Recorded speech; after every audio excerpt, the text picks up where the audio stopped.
Welcome back to the show. Hope all is well in your world. Guys, the transabled community needs us. Okay? The transabled community is feeling scrutinized.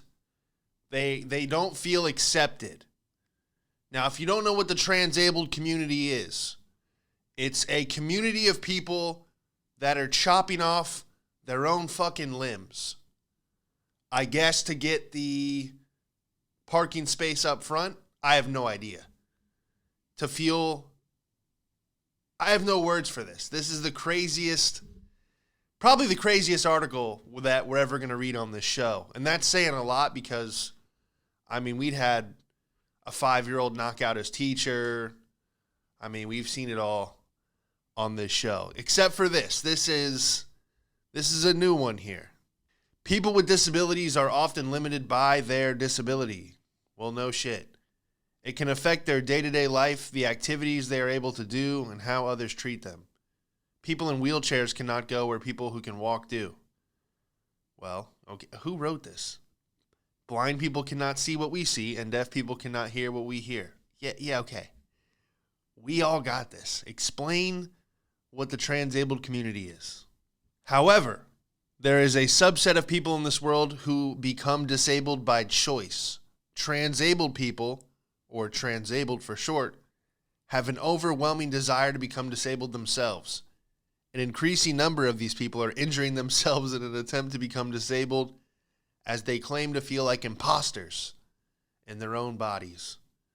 They are driven by a need to feel what it is like to be paralyzed, blind, or missing a limb. To them, their able-bodied life is extremely dissatisfying, and they would rather be disabled. Now, two takes on this. Either there is a serious mental health problem, and these people, I don't know. My thing is they have way too much free time on their hand, and their day-to-day life is so boring that they'd rather cut off a limb to feel different, I guess. I don't know. I'm trying to make it make sense. Here we go. One transabled man known as Jason spent months researching ways to remove his arm and learning first aid to prevent himself from bleeding to death. Jesus. He even practiced amputation on animal parts he bought from a butcher. All right, there is something. I feel like these people are suicidal, but not like fully. Do you know what I mean? Like, let's get rid of the arm, okay, first. Jason went on to deliberately drop a concrete block on his legs in an attempt to injure himself so badly an amputation would be needed. Doctors saved the leg, leaving Jason with a limp, but it's not the disability he wanted. Holy shit. Yeah, get this guy some help immediately if you can.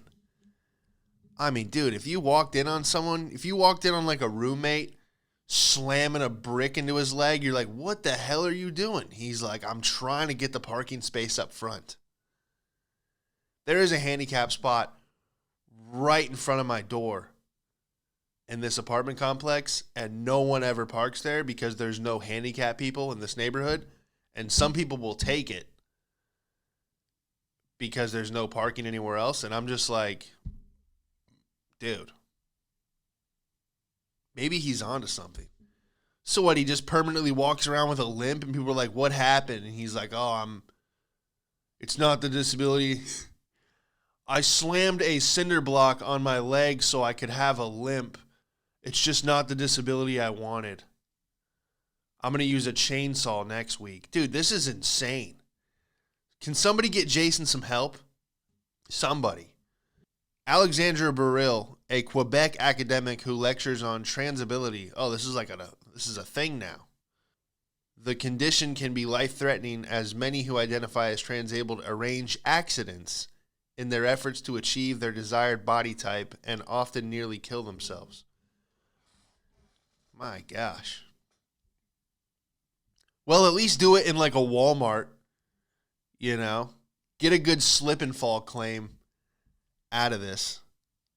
Many transabled people identify strongly with transgender people as they feel they are not in the right body. Clive Baldwin, a Canadian academic, suggests that amputation may help transabled people in the same way cosmetic surgery helps transgender people achieve their ideal bodies. Well, holy shit. Do people just want robot arms? Dude, the prosthetics industry has to be rubbing their hands together right now. Like, yo, we're about to make some serious cash. Dude, the Monday morning meeting at one of these prosthetic companies must have been insane. They're like, guys, great news. Have you ever heard of the transabled community? And they're like, no. Like, okay, you know how we can only sell prosthetic limbs to victims of shark attacks and who had their leg amputated due to diabetes? Yeah. Well, now we can sell them to everybody. Well, what do you mean? Well, there's people that are deliberately chainsawing their arm off so they can have a robotic arm.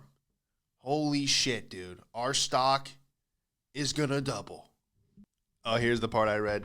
But sadly, the transabled community has been met with open hostility from parts of the disabled community who feel transableism steals valuable resources from the disabled people and even romanticizes disability. You know, now you're on a waiting list for the new wheelchair. You're like, dude, I've never had a problem getting a wheelchair. Now they're on back order. They're like, yeah, the transabled community is using up all the wheelchairs. They're like, but they're not disabled. That guy sawed his fucking leg off. Why does he get a wheelchair? Due to the pushback, this leads to secrecy among many transabled people, with one 78-year-old man who wished to remain anonymous revealing he lived with the secret for over 60 years and never told his wife. Wow. That's a shocking revelation.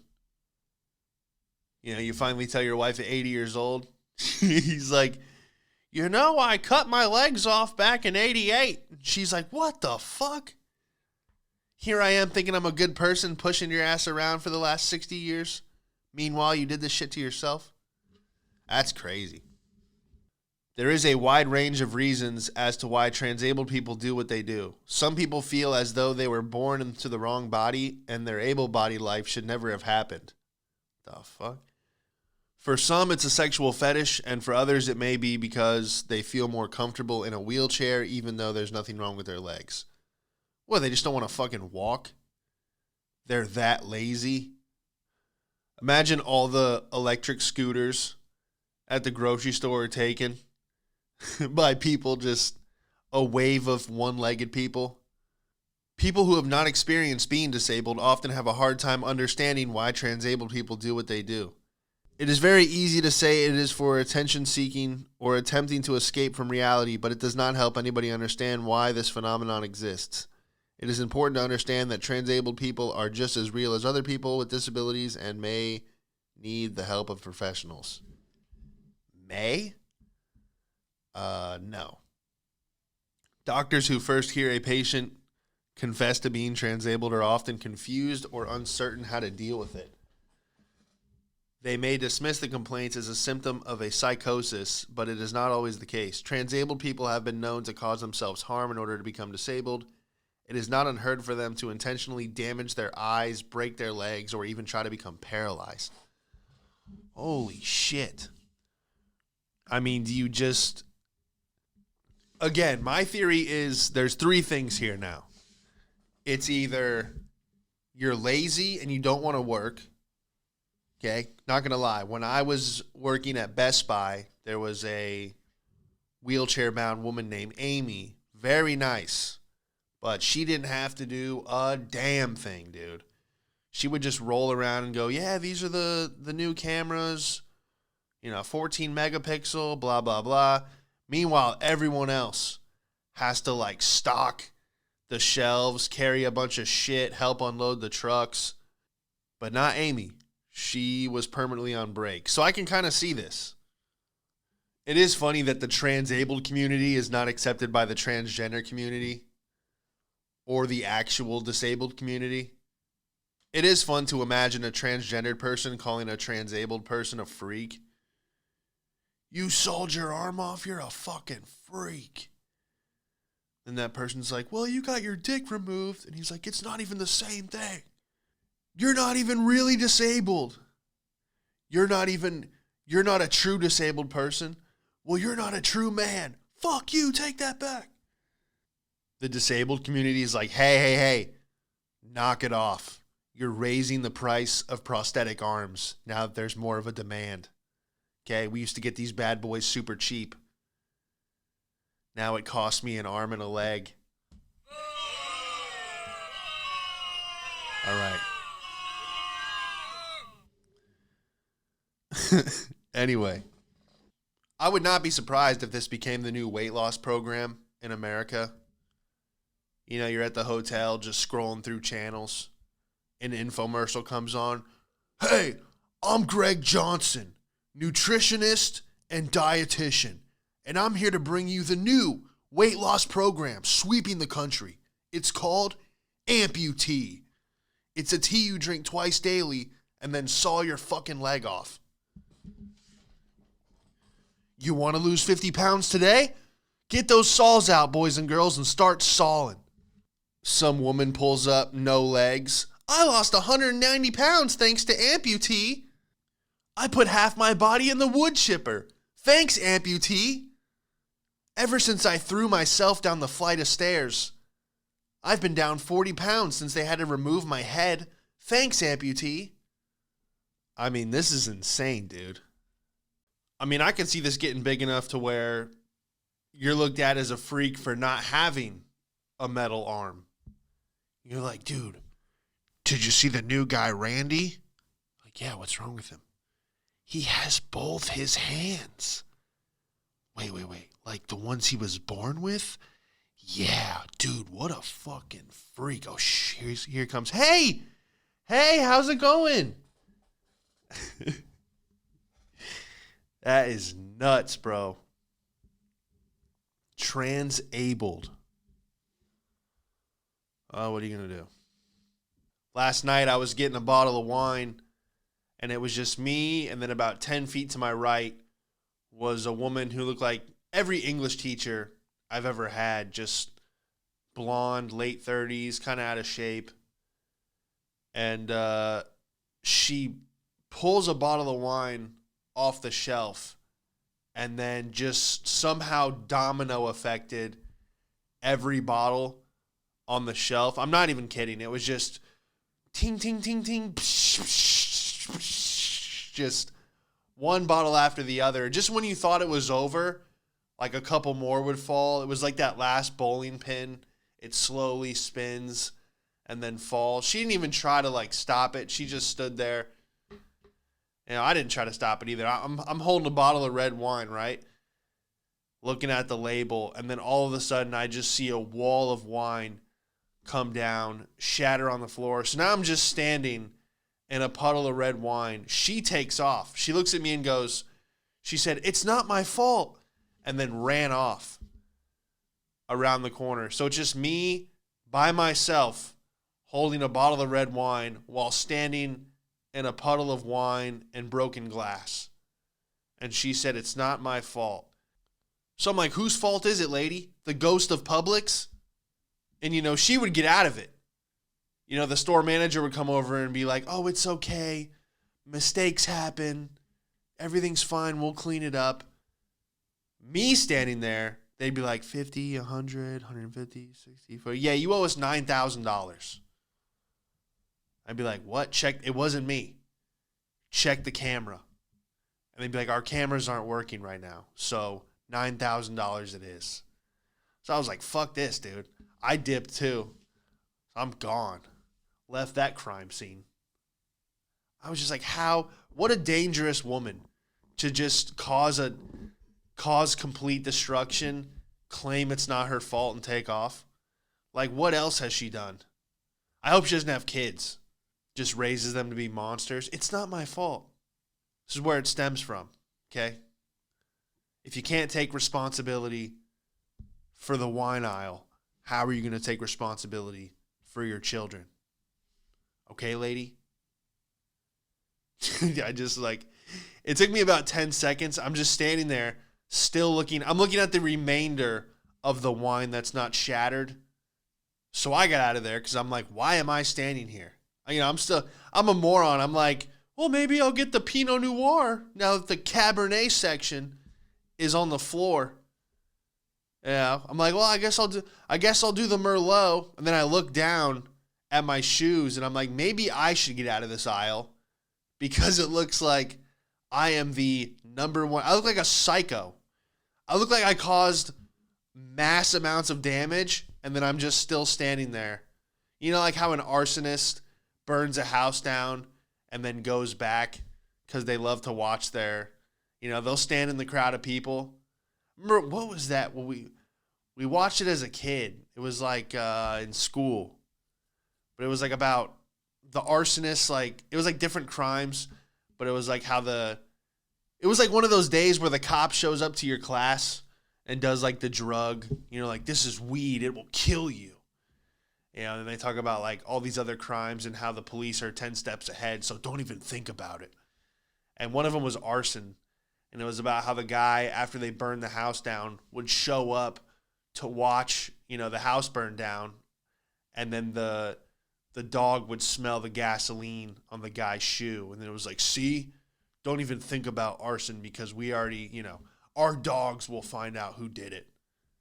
Something like that. But yeah, just what a disaster. I've never been a part of one of those. It was like one of those YouTube videos where the whole aisle comes down. One of those fail videos. This woman just, I don't know how do you pull a bottle of wine off the shelf and knock over 100 other bottles? Like what kind of terrible hand-eye coordination? Did she just do a sweeping motion? Like, here's the bottle I want. Cling, cling, cling, cling, cling. Just starts knocking them all down. It was so weird. Maybe it wasn't her fault. But then again, it was. Because she's the only one that pulled the wine off the shelf. So, I don't know. Yeah, it was definitely different. I had Chipotle this week. Why does your stomach hurt 48 hours after Chipotle? I'm like, what is going on? Did I eat a Jabberwocky because my stomach is dancing? I'm convinced the only reason Chipotle is in business is because people don't have Mexican friends. If you have true Mexican friends that can take you to the hole-in-the-wall businesses, you're like, this place is a car wash. They're like, actually, it's not. It was bought out by you'll go to a Mexican restaurant that has the drive-through, but it used to be for your car with the brushes that rub up against the side of the car. But then they just converted into a Mexican restaurant. None of the chairs match. Someone's sitting in a WWE metal folding chair. You're sitting in a lazy boy with a fold-out picnic table. And you're like, all right, I don't know who designed this place, but the food is incredible. You got to go to a Mexican restaurant where all the money is put into the food and into the kitchen staff. That's it. Okay? All these other fake restaurants like Taco Bell, Chipotle, they have you need to find a Mexican restaurant that doesn't have an HR department. Okay? One of those places. They sell Modelo. Do they have a liquor license? Doesn't matter. You're not here to play by the rules. You're there for good food. Okay? Why doesn't that guy have gloves on? Shut your mouth. The tacos are going to be fine. That guy in the kitchen doesn't have gloves on. Don't worry about it. The tacos are going to be banging. Okay? I like a Mexican restaurant where you can't leave reviews. One of those places? Like a taco truck? I've been to so many of those places out in LA, like a Somalian restaurant. It's hilarious on the inside because it's just nothing. There's no structure, but the food is amazing, and that's all that matters. But, you're not going to get that at Chipotle. Everything's corporate. Everything's the same. It's basic, but I don't know why. The food it looks like it would be good. Maybe the lettuce is not washed properly, but yeah, you just have the worst stomach pains after Chipotle. Guacamole cost extra. Yeah, fuck you, Chipotle. And the Chipotle meal was like $20. I'm like, what's happening here? And she's like, what'd you get, the chicken burrito? I'm like, yeah. She goes, okay, $19. I'm like, what? Do you want a drink or chips? No. Do you want a drink or chips? Oh, like, sure. Okay, that'll be $49. I go, what is your pricing here? You know, I know everything's gone up, but $19 for a burrito? You out of your mind? You spend $19 at one of these real Mexican places, dude, you will be full for a week with the amount of food you're going to get. Fucking Chipotle. I went down the YouTube rabbit hole last night. I ended up watching this thing on landmines. You know, the bombs that are planted in the ground and people step on them. Here it is here. It is estimated that there are 110 million landmines in the ground right now. It costs $3 to $30 to make, but to remove them costs $1,000. So in other countries like South America, Africa, Russia, India, you know, there are just millions upon millions of landmines still in the ground from wars. Some of them are from World War II. You imagine stepping on a landmine from a war you didn't even fight in, like years ago?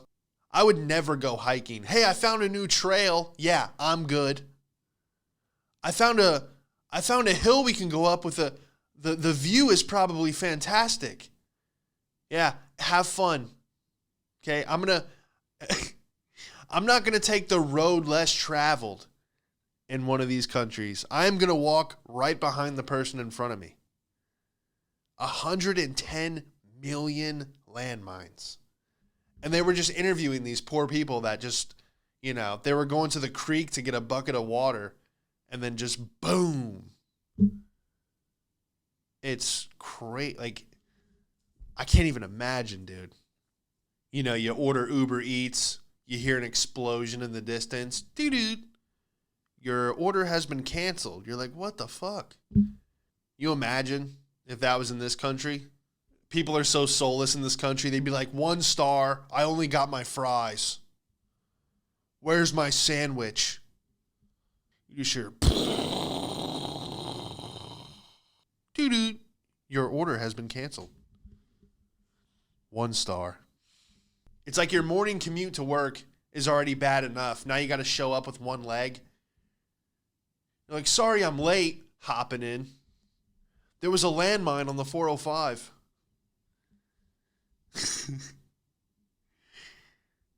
Your coworker walks in bleeding, missing an ear. He's like, Mondays, am I right? A lot of people losing limbs on this episode. We got landmines and transabled people. What will we title this show? What will we title the episode? I don't know. I told this story the other night, and I forgot about it. It was one time when I was living in New York, I ordered an Uber from Manhattan to Brooklyn, where I lived. It's after a show. It had to be like 3 a.m., and the guy was drunk when he picked me up. And people were like, oh, why'd you complete the ride with a drunk Uber driver? And I'm like, well, it was New York, and it was 3 a.m. after a show, and it's just one of those nights where you're like, I don't give a fuck. Let's see where this goes.